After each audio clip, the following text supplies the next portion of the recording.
सरते दिन संग हेबा कदे फजल नहीं रे सरते दिन संग हेबा कदे फजल नहीं रे ओंजरुनी मार फाके जाय नियम करी रे गोला गोला जत तोर हेली बोली केते कथा कहि रे मुई गां जाई करी असला बेले केनका पसली देलु रे मुनी ची ची ची ची रे मुनी ची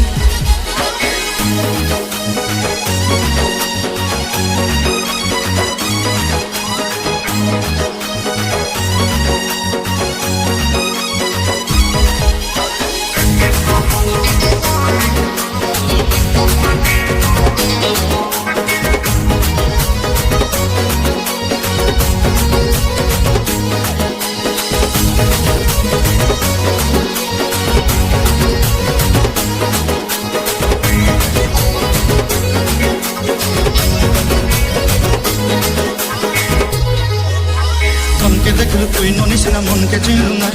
सोना के चिन्हलु बना के चिन्हलु मन से चिन्हलु ना मन नहीं बोली मोर पाके नुने तार काजे उठी गल मन आचे से ना मन नहीं ताके तुई जानी न पारिल गोटे दिन मिसा जोगी देलु नहीं केड़े कथा करी देलु मुई गां जाई करी असला बेले केनता पछड़ी देलु रे नोनी ची ची ची ची रे नोनी ची ची ची ची रे नोनी ची रे ची ची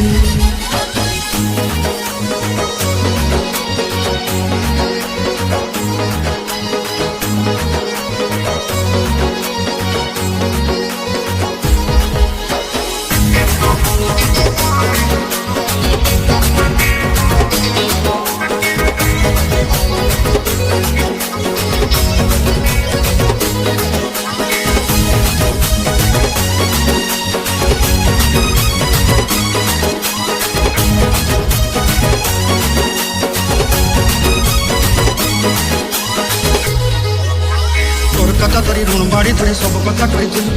बाली मुदी गुना पहरी पांद प्रभु के दही रे तोर कथा धरी ऋण बाड़ी धरी सब कथा करी रे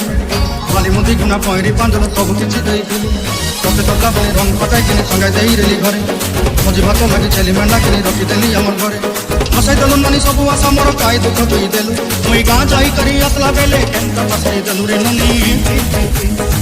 ची ची ची रे नोनी ची ची ची ची रे नोनी ची रे ची रे ची ची ची ची रे ची रे ची ची ची रे नोनी ची रे ची रे ची